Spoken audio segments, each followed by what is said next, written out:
po ninyo kaming lukuhing mga Pilipino.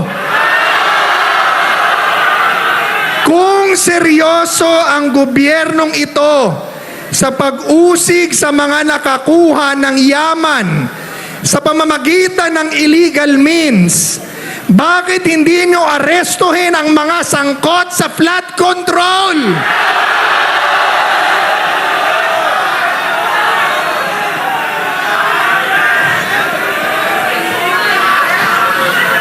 Diyan sa bilyong-bilyong pisong flood control allocations, may mga totoong predicate acts ng plunder.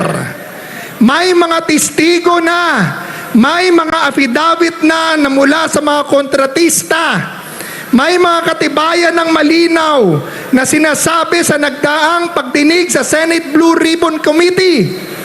10 hanggang 25% daw ang kickback na dinadala sa maletang pera sa mga kaalyado ninyo sa Kamara. Yan ang totoong iligal na paraan. Pera ng bayan na pinagkakakitaan habang ang mamamayan nalulunod sa baha.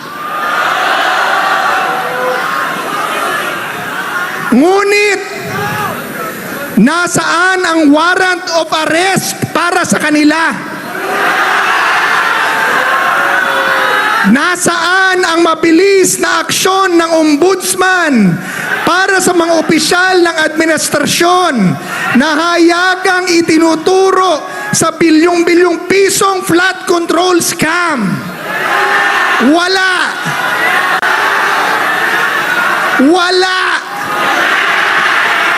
Mabagal ang hustisya paggalamay ng palasyo ang sangkot.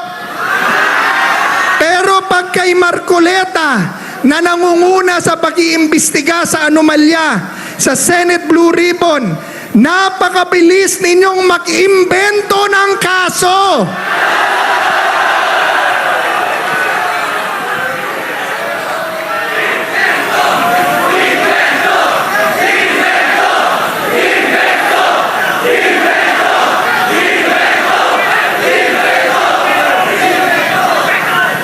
Ginawa ninyo ito para patahimikin ang naghahanap ng katotohanan at pigilin siyang gumanap sa kanyang tungkulin sa Senado. Mga kababayan, dahil sa garapalang panggamit ng kapangyarihan, dahil sa panggigiit ng double standard kung saan ang administrasyon ay protektado habang ang oposisyon ay pinatatahimik, nawalan na ng tiwala ang taong bayan sa lideratong ito.